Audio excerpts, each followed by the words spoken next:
Hello, everyone. Today we're going to work about something really, really interesting, which is the data layer tracking.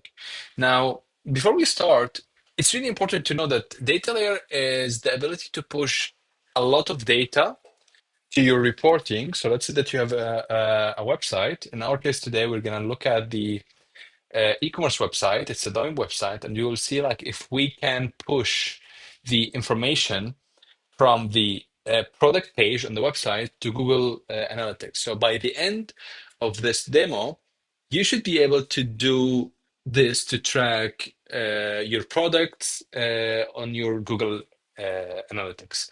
What we will do here, we will use Google Tag Manager, and we need some JavaScript skills, and then we need, of course, Google Analytics.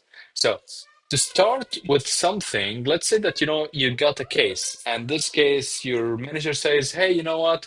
We have a new business. It's an e-commerce, and this store we need to track everything on it." So if we look here, let's say that we go to the store that you have. Now in the store, you will see that okay, I click here and I see lots of information. And the business case is that we need to know how many users actually viewed this item. And you don't want to know how many of them actually viewed it. You need to know more granular information, such as, for example, how many users are actually looking at this so and so brand? What was the average price of the viewed item? What was the category of this item? And if you look here, if you go to the inspect and we try to see, for example, the data layer here, you will see that there's nothing. Let's give it a try. Okay, we have it. Okay, so we have it. So what I need to do first, sorry, because it's live demo, I need to pause this one. So let's pause it. So now, if you remember before, we used to have the data layer here, right? So you can see that, okay, I have the data layer, I have the information. But let's say that you don't have it, For you to know, like I used to watch this one. I did this in the beginning. I had to make sure that everything is working smoothly. So now I'm trying to walk through what I have done.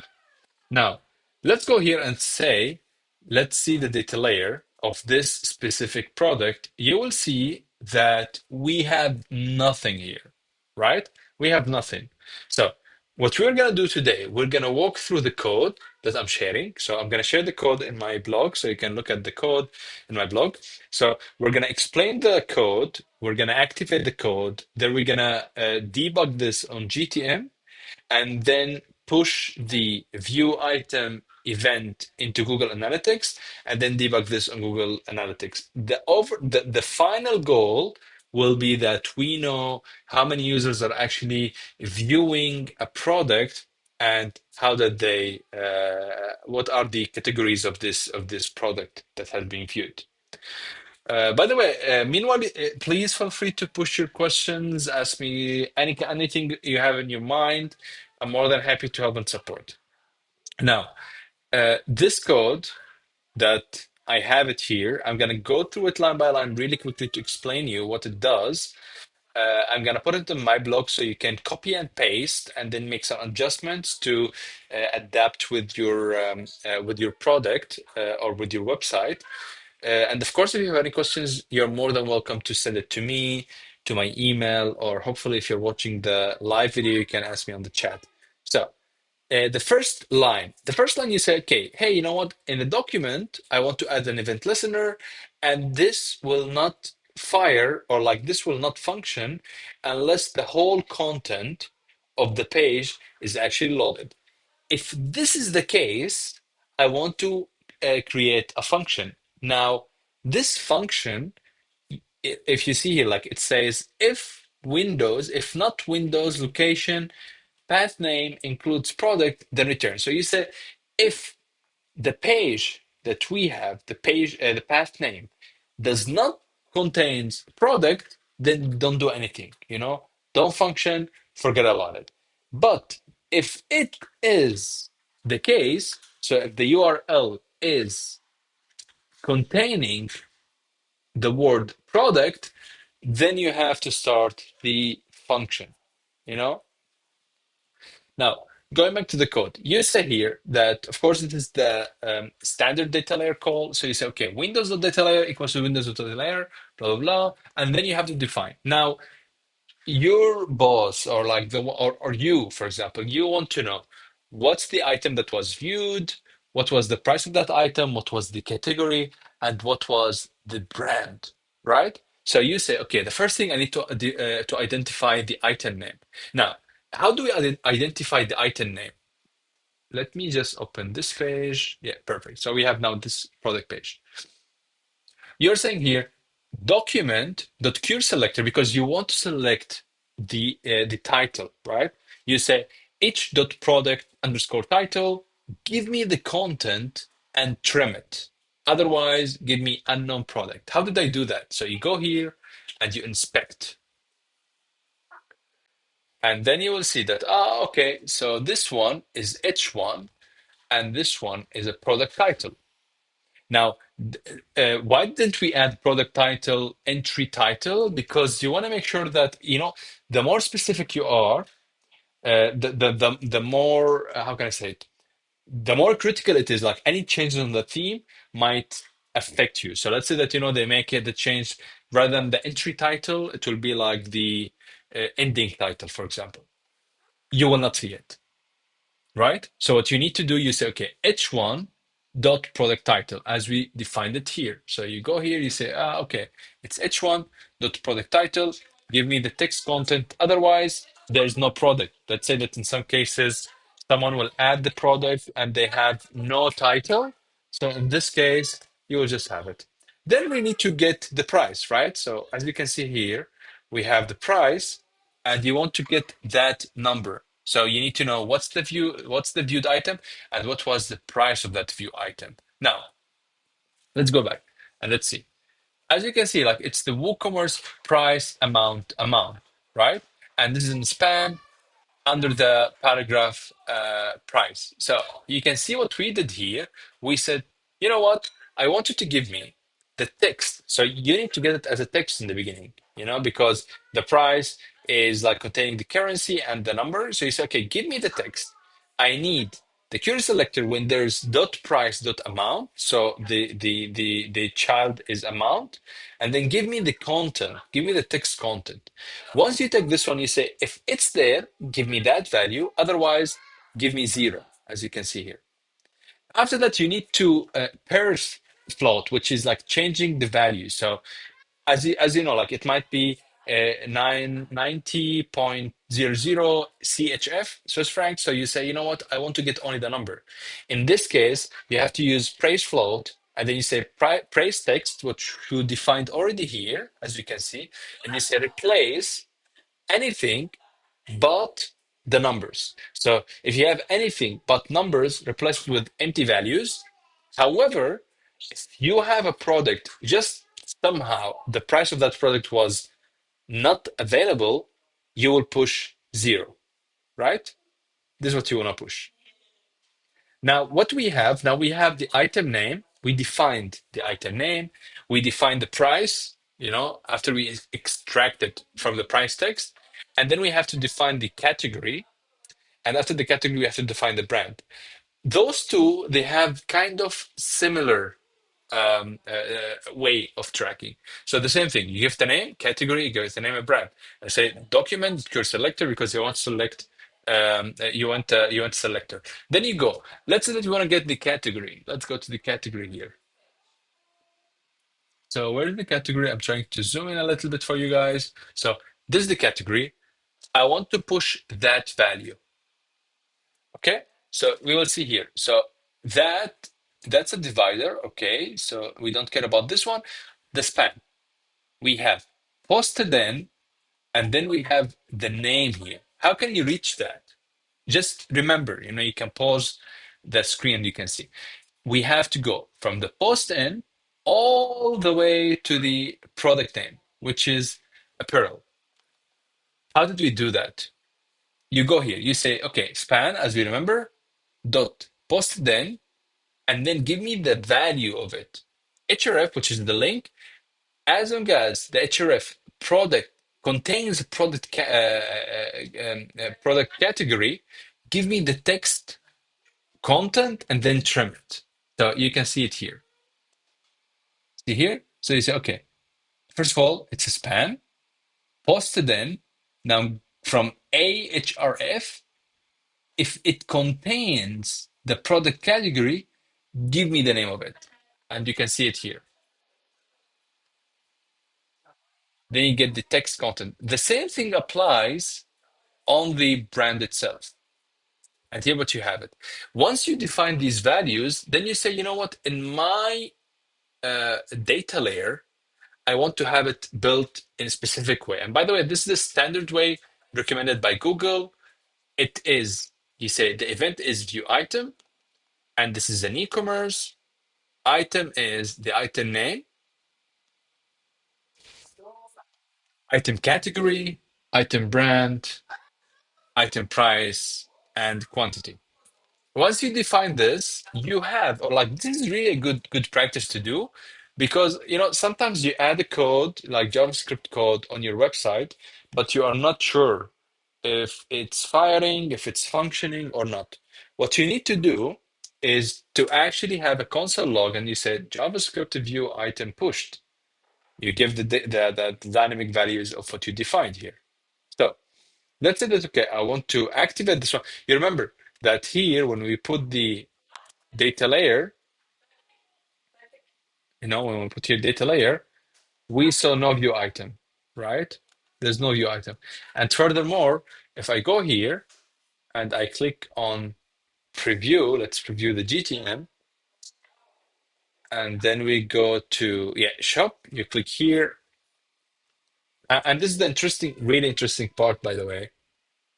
If you go here and you click on basic cotton t-shirt, you go here and you will see that, okay, I don't have anything related to the item. So you don't have like a view item here. So what you need to do, you need to go to the code, and then you need to update to add it. Sorry. So once you update the code, it should reload, and then you have the code updated. And by the way, just a side note, like what I recommend you to use is WP WordPress code.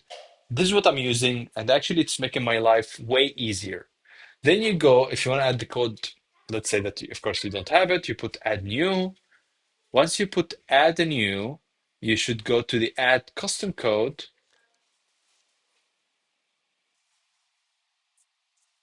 In our case, it's going to be JavaScript. And here you have the title of your, or what's the name of your code, the code itself, and some more information. But let's go and show you what we did again. Yep, we go more back. As you can see here, okay, now it's activated, which is good, but there's something important to tell you about. First of all, we say, okay, the title is like view item JavaScript. And then here we say, okay, this is like a side-wide header. I wanted to have it on the header, by the way. It's really important because you want to make sure that this is firing. So the moment that the user view the item, the data layer is actually firing. But there's a catch. It's recommended to put it on priority 20, so at least you are sure that the page is loaded, the text is loaded on the page, and then your code is actually loaded. Now, once we did this, I wanted to see something really interesting. As you remember that when we went here to the preview, I don't see the view item here, right? Because we had no code. But now, after we activated the code, I'm gonna try to do it again.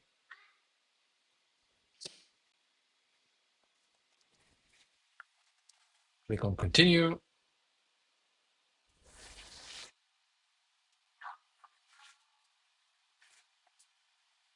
Okay, now we have the website here.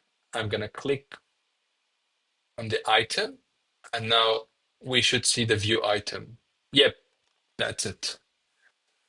As you can see that we have the view item in the event stream. The value, of course, we didn't define that much values yet, you know.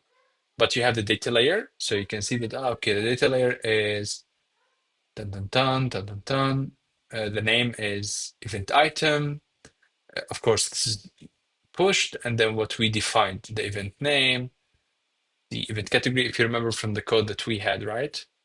So here, what we spoke about earlier. Yeah. So now we have this. Now you have to think about it like this. So now you have the event, right? You have the data layer implemented. You can see the event stream on Google Tag Manager.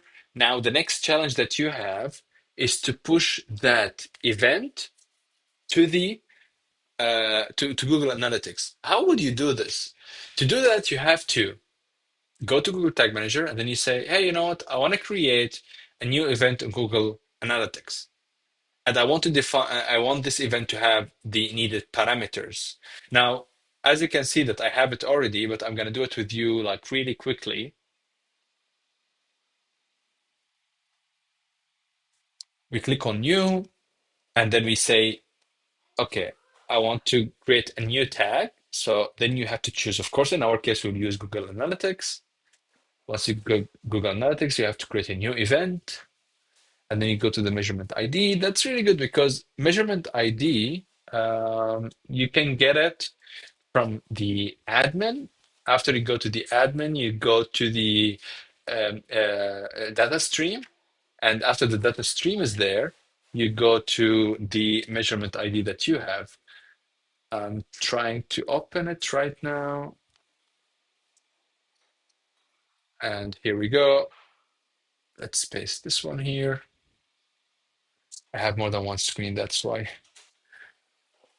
By the way, you have to know that it's a learning process for everybody, even for me. So if you have any questions, if you're interested to know more, like we can actually have a good engagement and talking conversation to actually answer many questions together. Yeah. So you go here and then you go to the your website, of course, and then you will see that, okay, you have the measurement ID. So you click this one, you copy it, you go back to the Tag Manager, you paste it, and then it's like, okay, that's great. So we have it. And then the event name, you can go to Google Analytics recommended events, and then you can click on the first one you have, and then you will see that, okay, we have a lot of events. Now for our case, it's going to be like for e-commerce, so we need the view item. So you just click on this one. You make sure that it's actually matching what you have, right? So you go back to Google Tag Manager, you say, okay, the event name is that new item, and then the parameters, because the whole goal of what we want to do, and not to see how many users are actually viewing that page after it loaded, because this is really important. You have to make sure that the page was loaded, but this is not our goal. Our goal is to know the parameters of this event. So what was the item, what was the brand, what was the price, etc., etc. So what I want you to do, you need to create a new parameter or add a parameter.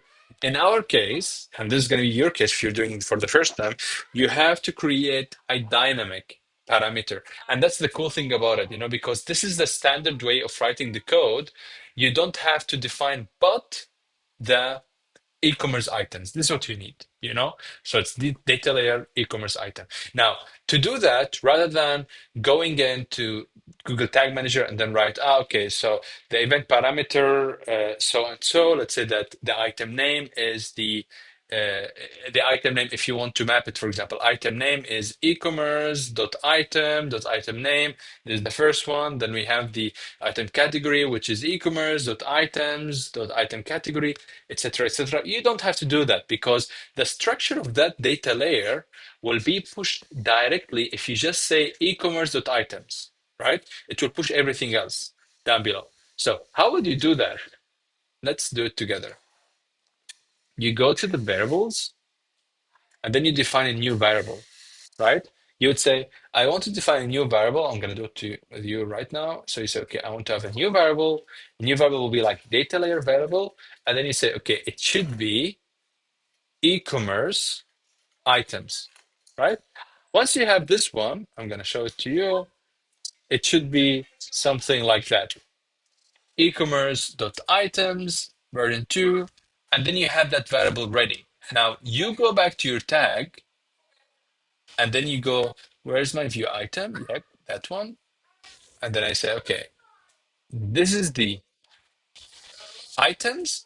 And then I say, okay, it's the e-commerce, the e-commerce items, right? Because this items, or like items values, or you can add whatever you want, by the way, it's up to you. It should gives you the items, e-commerce items.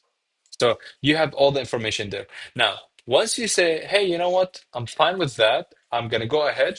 Let's say that you want to resume. Like, of course, I paused it because I was just like trying things out. Now you have this one. Then you have to define the trigger, right? Because you need to push this one in specific condition. And our condition is when that event is fired.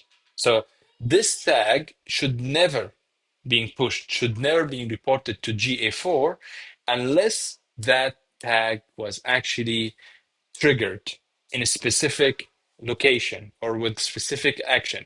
In our case, we already defined it as, if you remember, the view item. So here, whatever happens here, nothing will happen. Should nothing happen, But the moment that I click on the product and view that product, there's an event in the event streams called view item will be fired.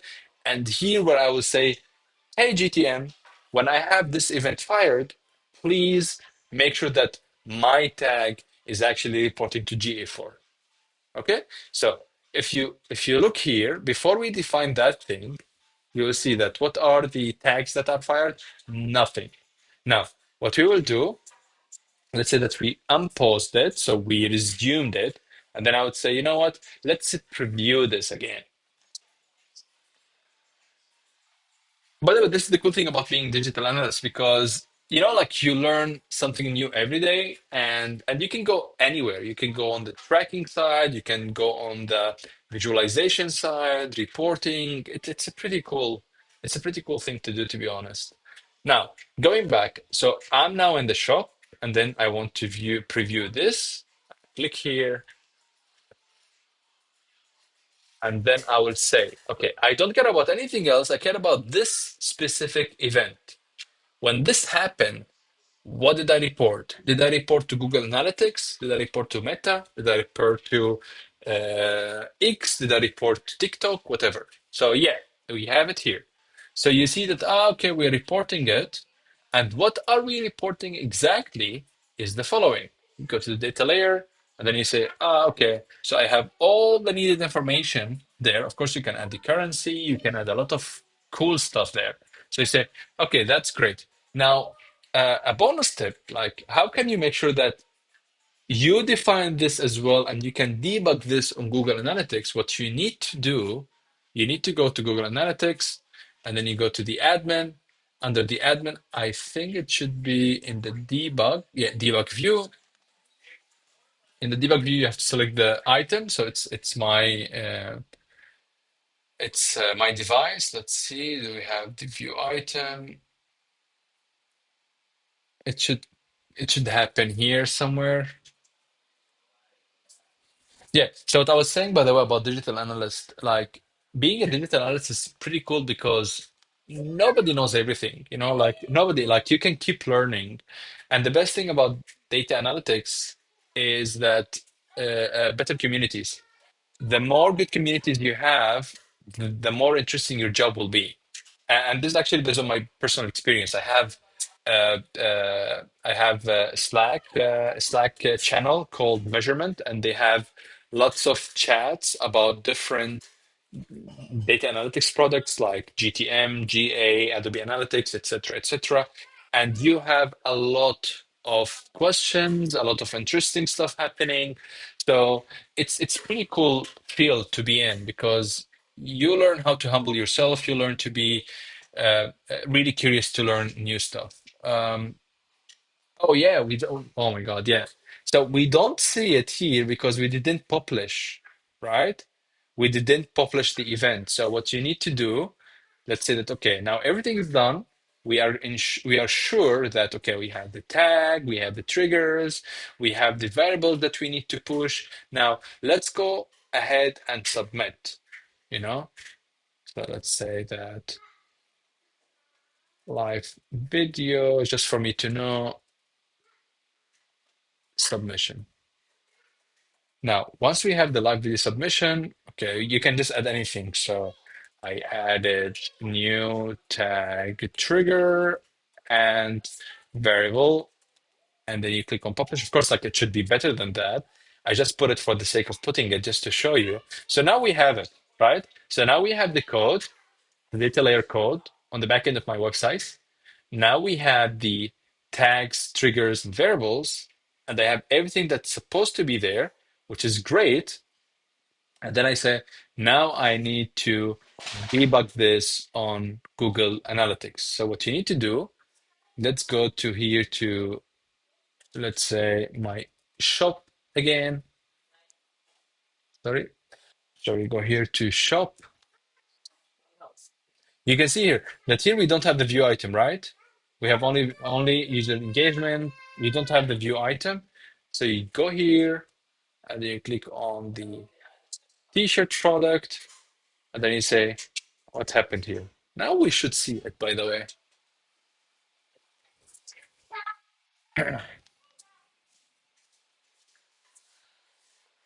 Let's wait a little bit. Of course, if you would like to tell me anything, if you have a question, if you're interested in something, please feel free to tell me. It's taking some time. But for the sake of like just saving time, by the way, I will go back and I will show you how can you make sure that you are actually viewing this on your GA. You need to go to Google Analytics, to GTM, sorry, and then you click on your GA view, right? And then you say, okay, what happened here? Let's see, let me just delete everything and now let's look at it again. Let's close everything just to ensure that we start on like a fresh page. I'm gonna click uh, workspace. Okay, I'm gonna click here on the preview.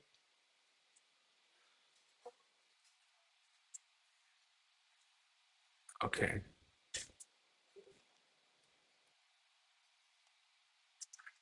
Now let's click here and then we should see it. Going back here. Yeah, exactly. So you can see here that, okay, we don't care about anything else here. We have two view items. What we care about, of course, is the one that will send hits. It's not the data that we have. This is like the, you can see kind of the trigger that's happening. We care about the API call, right? So we care about the G tags. And you see, okay, we have a view item and I have all the information I need about it. So here you will have everything you have. Let's go. And yeah, here we have it. You can see that the items, which is what we defined, if you remember the parameter, okay, the items are quantity is one, the name, the brand, the category, and the price. And yeah, so now if you go to Google Analytics, you can actually see these reports, and yeah, you ensure that you have it. It's really good to keep an eye on any kind of a new implementation. Like what I recommend as a digital analyst, like whenever you implement something, it's really good to have like 48 hours of like just monitoring what's going on, ensuring that everything is there, just in case. And with that being implemented, of course, you can answer lots of business questions and you can recommend the stakeholders to take a decision based on the data that you have. And with that being said, that's all for today. I will try to do such sessions, I hope weekly or bi-weekly. I'm going to let you know. And if you have any questions, we can just do it together. You can send me, as I said, on my email or go to my website and just post your comments on my blogs, and I'll be more than happy to help. Thank you so much, everyone. Have a good one and see you. Bye bye.